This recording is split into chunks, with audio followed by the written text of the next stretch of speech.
Hi guys, medyo kagising-gising ko lang. So ngayon nandito ko ngayon sa garage. So yan. So bali, i-installan ko nga pala ng roof rack yung sasakyan namin. Wala kasi siyang roof rack. So ito. So lalagyan ko siya ngayon ng roof rack. So bali, ito may nabili ako na roof rack. Galing ito sa original na TRD Pro. So, kaya ito, ito kasi nga amin, TRD Off-Road, wala siyang kasamang roof rack nung binili. So, yung TRD Pro lang ang meron. So, ngayon, i-install ko siya ngayon. So, yan. Para magkaroon siya ng roof rack.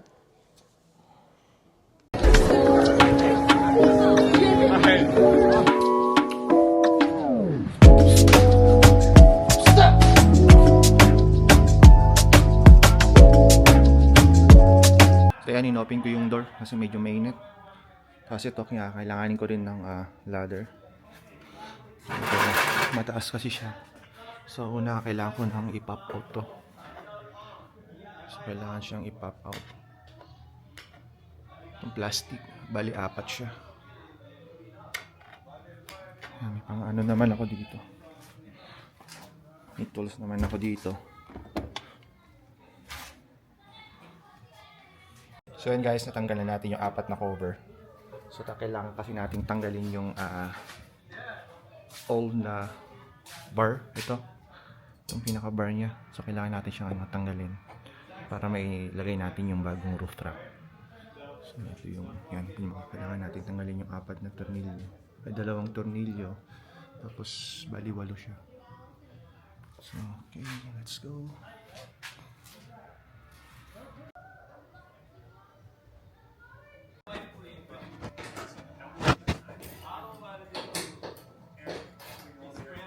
Bali, tinatanggal ko na yung bolts niya.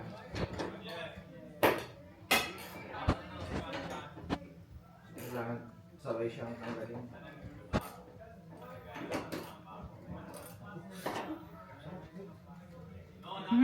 Sakit po. Tumama yung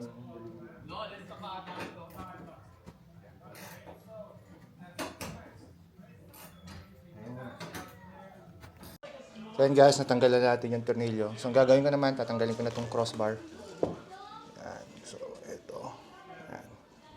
So tanggal na siya. So bali yung kabila naman. So dyan natin ilalagay mamaya yung yung roof rack. Guys, kumakala din siya. Ito lang pala to.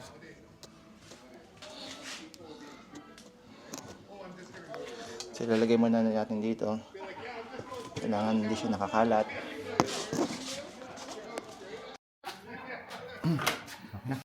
So yun guys, naiilagay na namin yung roof rack. Kaya lang, ito siya. Ito lang pinaka ang tawag dito. Maliit. Hindi niya nasakop ito. Kaya ito medyo madumi. So linisan ko na lang siguro. Meron mabasahan dyan? Medyo maliit to. Ito yung dati, mahaba. So kailangan ko na siguro punasan para matanggal yung dumi niya. Medyo mahirap na siyang tanggalin. Lumapit na kasi yung dumi. Patanggal naman siya, kaya lang medyo mahirap siya, kuskusin mo lang talaga. So ito, ang ganda siya, stig. So lalagay ko na lang yung niya, tornilyo. So ayan na siya guys, bali na install ko na yung roof rack. So yan, pogi. So kala mo ano na siya. So yan, medyo meron lang dalawang tornilyo kanina na hindi ko masyadong mahigpitan na. Siguro yun yung sinasabi nung dating may-ari na parang medyo na bilog na yung kanyang tornilyo.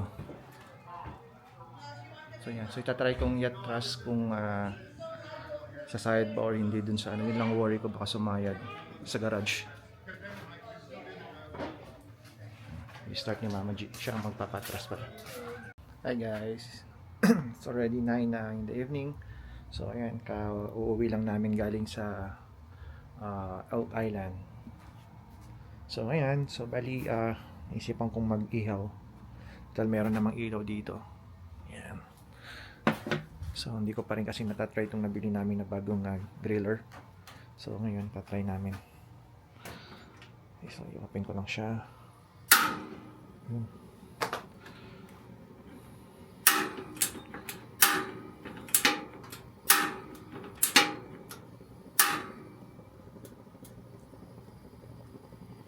Parang wala nga po itong isa. Guys, pala meron ako dito short ribs na i-grill. Tsaka meron din ako rito squids. May 4 na squids ako. Sinagyan ko na siya ng tomato, onions, tsaka ginger dun sa loob. So bali later, pagka kasi pinapakulong ko pa yung sisisig namin, so magsisisig din kami. So ayan, biglaan.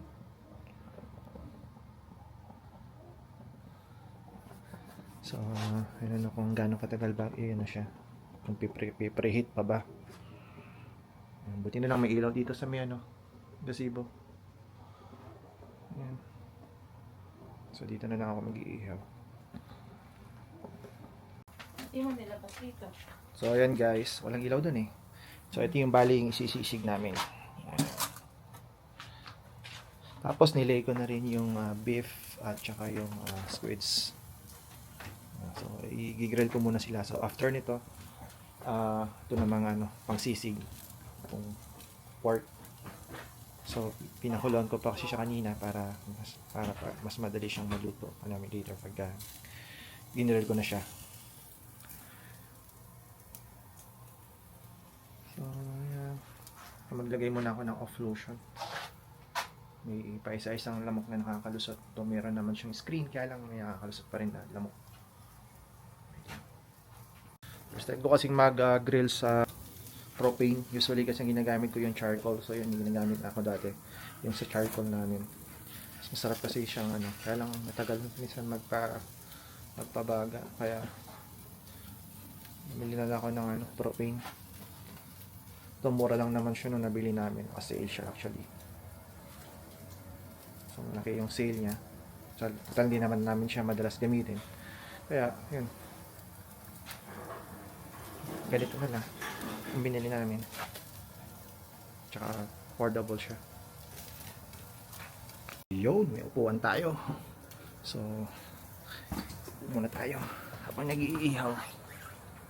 Yan. Medyo nakakapagod itong araw na to.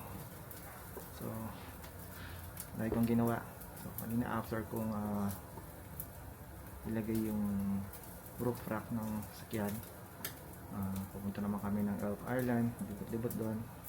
Tapos ito, pagkadating namin, nag-ihaw naman. At least maraming ginawa itong day off ko. So one day lang kasi yung day off ko, itong Sunday. Usually kasi pumapasok ako nag-overtime ako ng Friday at Saturday. So yun, kaya Sunday lang yung day off namin. Kasi basta yung kailangan Sunday nakakapag-church kami. Yung pala galing pala kami ng church kaninang umaga. Tapos nakatulog kanina, natulog ng konti, pahinga. Tapos yun, inayos ko yung nilagay ko yung roof rack. Yun lang, namamatay yung yung isang ilaw, yung ang tawag nito, yung may sensor. So kailangan ko siyang gumalaw para kailaw. Yun. So yan, luto na yung beef, yung short ribs. So bali itong pork na lang niluluto ko, tsaka itong squids. Medyo ilaw pa kasi yung squids.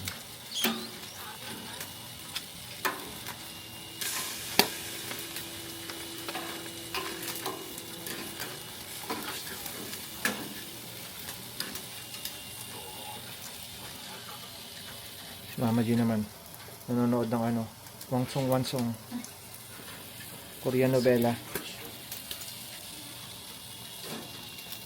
Hindi naman niya naiintindihan eh. Naiintindihan mo ba? Nagbabasa ako eh. Magbasa ka na ng Huwag kaya ka kasi ng magulo. magbasa ka na ng kaya ng pocketbook.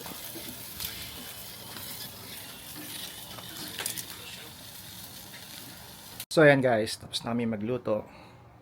So ayan, so si Mama G yan, nag-start na rin siyang hiwain yung pork para sa sisig. Tapos yan, nagluto na rin yung squids, tapos yung beef short ribs. So paring yun, nakain na yung si Sophia kasi favorite na Sophia yung beef short ribs. So yun lang, so start namin magtataas lulutuin namin sisig. Thank you. So yan guys, nag-start na mag-hiwa si Mama G habang nanonood ng Wang Chung Chung. So, yan. So tutulong na rin siguro ako, no? So yan guys, tapos na siyang hiwain. So yan, pati yung onions, nag-hiwa na rin ako.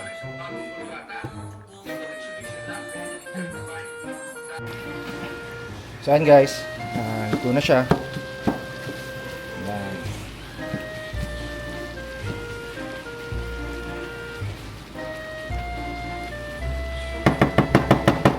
10:39 na ng ngayon lang ako nakapagluto. Late na kasi kami nag-start nagluto kanina. Guys, ito nga pala yung version ng aking sisig. Yan. So naglagay lang ako sa plate. Yan. Ang sarap po. Nilagyan ko siya ng ground chicharon, tapos ng green na chili, tsaka yung raw na onions. Sarap. Let's go! Kain tayo.